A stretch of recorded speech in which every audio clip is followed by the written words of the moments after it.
오늘 말씀 제목은 사명자로 살려면이라는 제목으로 말씀을 나누겠습니다. 이렇게 말씀 제목을 잡은 것은 예레미야가 사명자로 사는 모습을 오늘 말씀에 보면 알 수 있기 때문입니다. 사명자는 어떤 자입니까? 9절 말씀을 보면 알 수 있듯이요, 외부적인 압박보다 부르심에 대한 내면적인 압박이 더 큰 사람이에요. 그렇기에 맡겨주신 사명을 끝까지 충실히 감당해 내게 되는 것이겠죠. 저와 여러분들에게도 현실은요, 좀 가혹해 보일 수 있습니다. 녹록지 않을 수 있어요. 그런데 그 가운데 예레미야처럼 저와 여러분들이 사명자로 살려면 어떻게 해야 할지 함께 나누겠습니다. 첫 번째로요, 사명자로 살려면 말씀에 사로잡혀야 합니다. 7절 8절인데요. 여호와여, 주께서 나를 권유하심으로 내가 그 권유를 받았사오며 주께서 나보다 강하사 이기셨으므로 내가 조롱거리가 되니 사람마다 종일토록 나를 조롱하나이다. 내가 말할 때마다 외치며 파멸과 멸망을 선포함으로 여호와의 말씀으로 말미암아 내가 종일토록 치욕과 모욕거리가 됨이니이다 라고 말씀해 주고 있어요. 오늘 말씀 배경을 잠시 설명해 드리면요, 어제 말씀에 그 바수훌에게 이 바수훌이 예레미야가 전한 하나님의 말씀을 듣고서는요, 예레미야를 폭행하고 나무고랑으로 채워둔 채 베냐민 부근에 예레미야가 하루 동안 갇혔습니다. 상당히 예레미야에게는 수치스러운 일이었었거든요. 그 수치스러운 경험은 예레미야의 심령을 뒤흔들어 하나님께 부르짖게 만들었다라는 것이에요. 우리가 수치스러울 때 있잖아요. 그때 어디로 가느냐를 지금 우리들에게 묻는 것이겠죠. 예레미야는 그렇게 수치스러울 때에 가장 먼저 하나님 앞에 나아왔다라는 것을 말씀해 주고 있어요. 그게 바로 지금 예레미야가 하나님과 대화 나눈 기도 내용들이잖아요. 오늘 말씀이 보면요, 7절에 보니까요, 주께서 나를 권유하셨대요. 이 권유하다라는 것은요, 유혹하다라는 의미가 있어요. 그러니까 하나님이 나를 유혹하셨습니다, 이런 거죠. 또 이거는 뭐 권유하다가 마음이 열려 있다라는 의미도 있더라고요. 근데 사실 뭐 유혹이나 마음이 열려 있는 것이나 다를 바가 없잖아요. 왜냐하면 내 마음이 열려 있는 것에 우리는 유혹을 느끼기 때문이라는 거죠. 그러니까 우리가 이렇게 생각해 봐야 되죠. 나는 진짜 하나님한테 끌리고 있는가?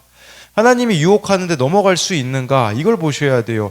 하나님이 유혹할 때는 우리는 안 넘어가는 것 같아요. 근데 세상이 유혹할 때는 너무나 쉽게 마음을 열어버리는 모습들이 있지 않은가를 봐야 된다라는 거죠. 그러니까 지금 나는 무엇에 끌리고 있는지에 대한 점검이 이루어져야 된다라는 것이겠죠. 정말 이렇게 힘들고 어려울 때 말씀에 끌리고 기도에 끌려서 이렇게 하나님 앞에 나아가고 있는가.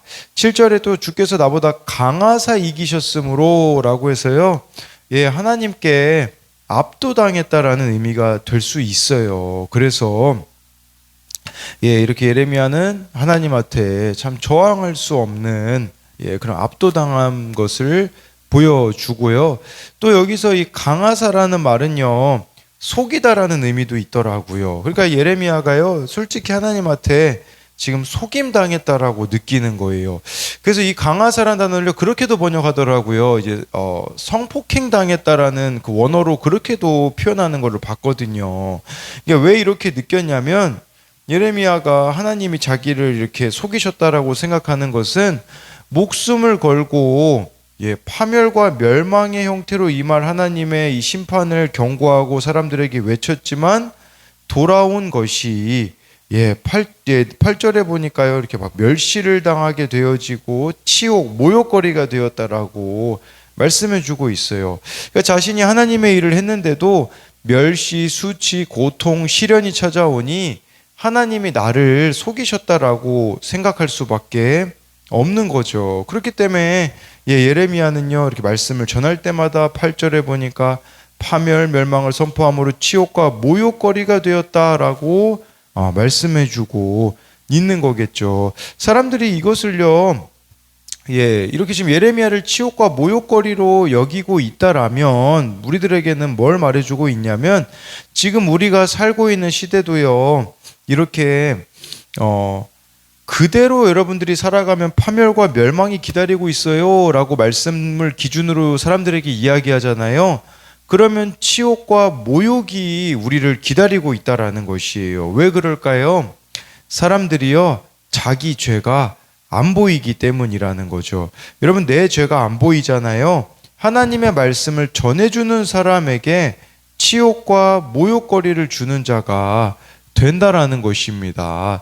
김양재 목사님의 그 나를 살리는 회개라는 책에요, 이런 내용이 나오더라고요. 좀 가져와 봤는데, 내 죄를 보면 귀히 여길 배우자가 보이고 상처 입은 자녀가 보이고 외로운 부모가 보이기 시작합니다. 내 죄를 보지 못하면서 누군가를 위로할 수 없습니다.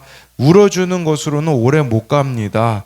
내 죄가 구체적으로 보여야 연약한 자를 돕고 상담할 수 있습니다. 내 죄를 봐야 남의 아픈 것 때문에 울어주고 도와줄 수 있습니다. 라고 이렇게 나오더라고요.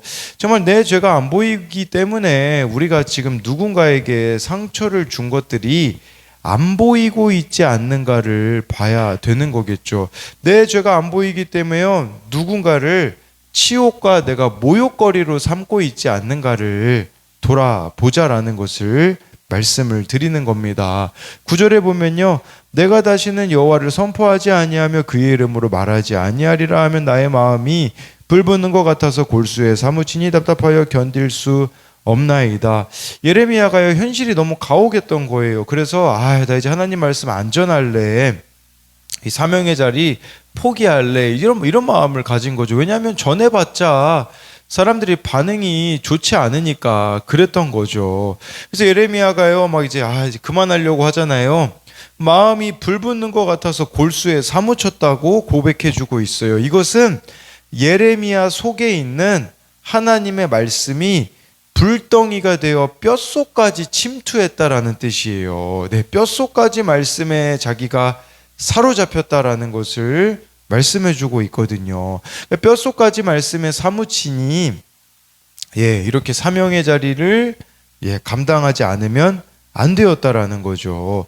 목사님의 아들인 분이 교회를 떠났다가 이후에 돌아오게 된 인터뷰를 들었는데, 그 목사님 아들은요, 충동장애가 있었다고 해요. 그러다 보니까 청소년기에도요, 수련회 가서 어느 교사가 그냥 별말 안 했는데도요, 교사를 이렇게 주먹 다짐을 하며 싸울 정도로 자신이 충동장애였다라고 합니다.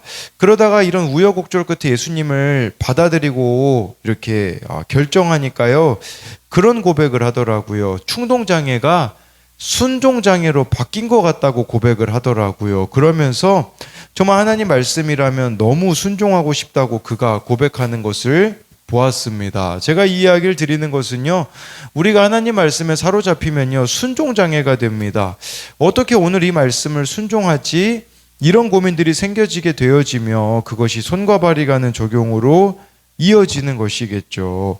그러나 문제는 하나님의 말씀이 아니라 우리가 다른 것에 사로잡혀 살아가고 있기 때문에 지금 불순종장애가 되고 있지 않는가를 돌아봐야 된다라는 거겠죠. 10절 11절에요.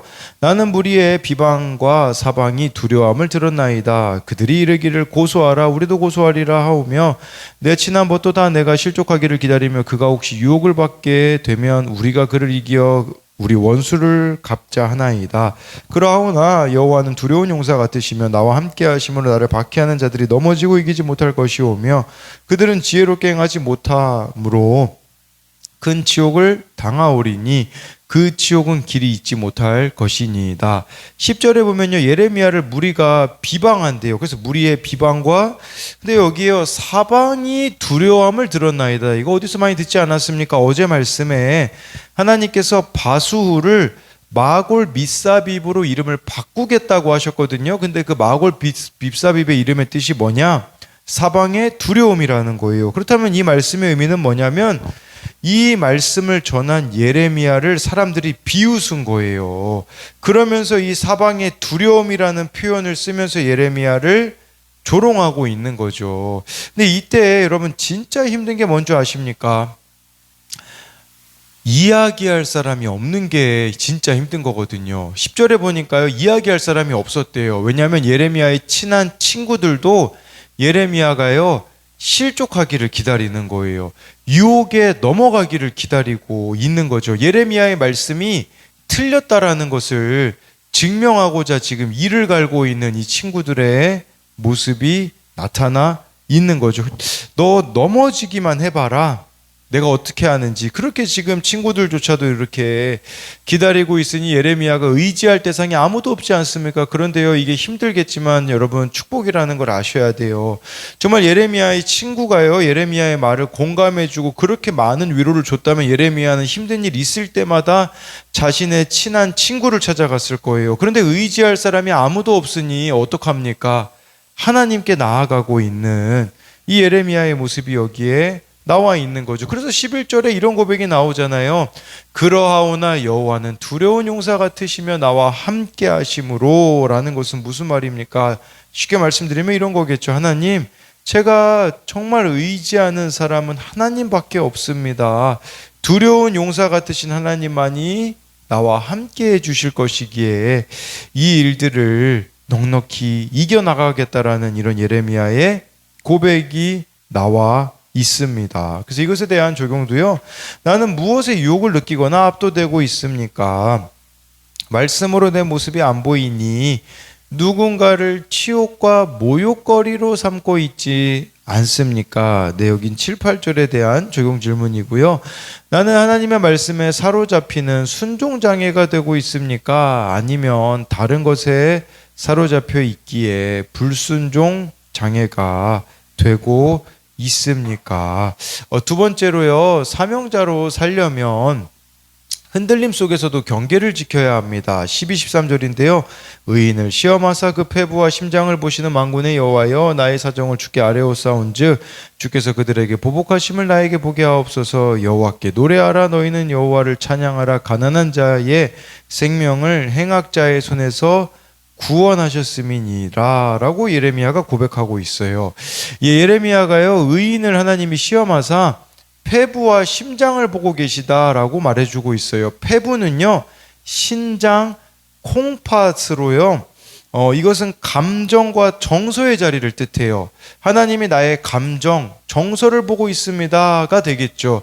심장은요, 이성과 지성의 자리라고 해요. 그러니까 하나님이 지금 내가 무슨 생각을 하고 계시는지, 즉 나의 모든 것을 보고 계신다고 고백하고 있는 거죠. 그걸 알기 때문에 나의 사정을 주께 아뢰었다라고 하는 것은 예레미야가 기도했다라는 것이에요. 기도하면요, 어떤 일이 벌어질까요? 갑자기 13절이 고백이 여러분 이상하지 않습니까? 이게 기도하면 벌어지는 일이에요. 갑자기 여호와께 노래하라, 여호와를 찬양하라, 가난한 자의 생명을 행악자의 손에서 구원하셨음이라, 라고 고백하고 있는 거죠. 아무리 상황이 절망적이라고 해도요, 중심이 하나님을 향하고 있으면요, 언제든지 찬양이 흘러나올 수 있다라는 거죠. 우리가 믿음으로 현실을 살지만 현실이 당장 바뀌지는 않아요. 그런데요, 믿음은 삶의 주체인 나를 바꾸어 놓습니다. 그러니까 현실을 대하는 자세가 달라지면 그 현실도 그에 따라서 다른 모습을 띠게 되는 거죠. 뭘 이야기하고자 하는 거냐면, 인생의 문제는요, 객관적인 조건의 문제가 아니라 주관적인 해석의 문제라는 것을, 내가 어떻게 문제를 바라보느냐의 것이라는 것을 이야기 드리는 거예요. 14, 15절에 보면요, 내 생일이 저주를 받았다면, 나의 어머니가 나를 낳던 날이 복이 없었다면, 나의 아버지에게 소식을 전하여 이르기를, 당신이 득남하였다 하여 아버지를 즐겁게 하던 자가 저주를 받았다면. 제가 최근에 그것이 알고 싶다라는 프로그램에 보니까요, 이게 좀 안 좋은 일이긴 한데요, 24살인 여자 청년이 어린 시절부터 삼촌이라고 부르던 사람이 있었어요. 가족이 친했거든요. 실제 삼촌은 아니었고요. 근데 어느 날 이 삼촌이요, 이 여자 24살이 된 청년에게 운전을 가르쳐 주겠다면서 끔찍한 일을 저지릅니다. 이제 성폭행을 해요. 이 청년이요, 6살 때부터 삼촌이라고 부르는 그분을 알았는데 성폭행 당하고 나서요, 정신 분열이 와서요, 멀쩡했거든요, 정신이 분명히. 근데요, 이 정신이 몇 살로 돌아가냐? 4살, 5살로 돌아가는 그게 나오더라고요. 이걸 그 심리 상담사가요, 그런 이야기를 하더라고요. 그 삼촌을 만나기 전인 4살, 5살로 돌아간 거라고. 그러니까 그 삼촌을 살면서 지우고 싶었던 거예요. 예, 근데 제가 이 이야기를 지금 왜 드리냐면, 예레미야가 너무 고통스러우니까요, 돌아가고 싶은 거예요. 이 선지자로서의 그 사명을 받기 전으로. 어렸을 때 이 선지자 사명을 받았잖아요, 예레미야가. 그 전으로 돌아가고 싶고, 아니면 차라리 태어나지 않았으면 좋았을 거라고까지 이렇게 예레미야가 고백하는 것은, 그가 당하고 있는 고통과 절망이 너무 컸기 때문에 이런 고백을 하고 있는 거예요. 그럼에도 불구하고 여러분, 우리가 여기서요, 예레미야가 신앙의 경계를 지키고 있다라는 것을 볼 수 있어요. 왜냐면요, 여기 보면 직접적으로는요, 여기 예레미야는 의도적으로 자신의 출생과 출생 전달자만을 저주함으로써 하나님을 저주하거나 부모를 저주하는 것은 피하고 있어요. 그는 어머니에 대한 저주 대신에 자신의 생일을 저주하고 있고요. 아버지에 대한 저주를 하지 않아요. 근데 이렇게 아버지에 대한 그 저주가 아니라 자신의 출생을 알린 사람을 15절에 보면 저주하고 있거든요. 그러니까 하나님과 부모 저주를 하고 있지 않는다라는 것은 아무리 힘들어도요, 예레미야가 이 신앙의 경계를 놓치지 않는다라는 것을 말씀해주고 있는 거죠. 마지막으로 18절을 보면요, 어찌하여 내가 태에서 나와서 고생과 슬픔을 보면 나의 날을 부끄러움으로 보내는고 하니라 라고 말씀해주고 있어요. 어찌하여 이렇게 태어나서 고생과 슬픔을 맛보며 매일의 삶을 부끄러움 속에서 보내야 하는지 알 수가 없다고 하나님께 질문을 던지는 거죠. 네, 예레미야는 사방의 적들로 둘러싸인 화보다 마음이 불붙는 듯한 하나님의 사명의 화가 더 뜨겁기에 순종을 내려놓으면 해결될 문제를 자기 생을 저주하면서까지 힘들게 붙들고 있는 거예요. 여러분, 이 저주가요, 지금 자기 사명 끝까지 붙들겠다라는 그런 모습이라고 볼 수가 있는 것이겠죠. 예레미야 속에는요, 여러분, 우리가 이 말씀을 통해서 보면 흔들림이 존재합니다. 예, 우리도 신앙이요, 흔들림이 없는 게 아니에요. 우리도 얼마나 많은 흔들림이 우리들 안에 존재합니까? 문제들 속에, 사건들 속에 존재합니까? 나침반을 한번 생각해 보세요. 나침반은요, 항상 북쪽을 가리키고 있기 때문에요, 길을 잃은 이들에게 길을 찾아주는 길잡이 역할을 하잖아요. 그렇기 때문에 어디에 있든지 나침반은요, 계속 흔들려요. 왜냐하면 이제 북쪽을 가리켜야 되기 때문이거든요. 근데 나침반이 흔들림이 여러분 멈추면 어떻게 되어질까요? 고정되어 있다면 그 나침반은 고장난 거겠죠. 북쪽을 찾기 위해 계속 움직여야 그게 정상인 것처럼요, 우리도요, 예, 마찬가지로 예레미야의 이런 흔들림은 그가 어디에 있든지 올바른 신앙을 찾아가기 위한 거룩한 흔들림이었다라는 거겠죠. 이 흔들림은 정말 이렇게 자신과의 끊임없는 깊은 대화에서, 또 하나님과의 대화에서 나온 결과라는 거겠죠. 이와 마찬가지로 우리가 가고 있는 이 길 속에는 흔들림이라는 것이 있지만, 중요한 것은요, 북쪽을 가리키고 있는가, 하나님을 가리키고 있는가, 이것이 그 무엇보다도 중요하다라는 것을 말씀드리는 거예요. 그래서 내가 가고 있는 이 길이 옳은 길인지 날마다 이렇게 저와 여러분들이 말씀과 기도로 체크해 나가야 된다라는 것을 말씀드립니다. 예, 그래서 이것에 대한 적용 질문은요, 나는 말씀을 꼬투리 잡아 나를 조롱하는 자들을 하나님이 보복하시고 그들의 손에서 구원하실 것을 믿습니까? 또 한 가지는요, 날마다 내가 가고 있는 길이 옳은 방향인지 흔들림 속에서 이렇게 말씀으로 점검하고 있습니까? 기도하겠습니다. 살아계신 하나님, 오늘 말씀에 정말 사람들에게 말씀을 전했지만 예레미야를 찾아온 것은 조롱거리와 수치심이었습니다.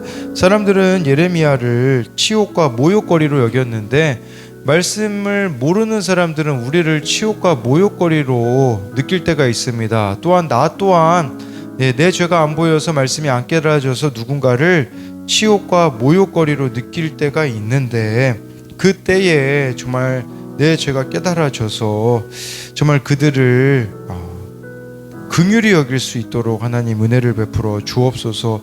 또한 우리도 이렇게 말씀대로 걸어가는 것을 때로는 포기하고 싶을 때가 있습니다. 말씀대로 살아갔는데 도대체 나에게 주어진 것이 무엇이야 라고 원망의 마음이 들지만, 사명의 자리를 벗어나고 싶지만, 그때마다 좀 하나님의 말씀이 불붙는 것 같아서 골수에 사무치는 은혜가 우리들 가운데 있게 하여 주옵소서. 그리하여서 주어진 이 사명의 자리를 끝까지 지켜냄으로써 구원의 역사들을 우리 각자가 이루어내기를 원합니다. 하나님께서 우리 패부와 심장을 보고 계시다라는 것을 기억하며, 또한 우리들이 걸어가는 길이 너무 힘이 들 때가 있지만, 흔들림들이 있지만, 나침반과 같이 늘 북쪽을 가리키기 원합니다. 하나님을 가리키기 원합니다. 그리하여서 정말 말씀과 기도로서 이 흔들림 속에서 정말 우리가 믿음의 한 걸음 한 걸음을 매일매일 내디딜 수 있는 은혜를 베풀어 주실 것을 믿으며 살아계신 예수님 이름으로 기도드립니다. 아멘.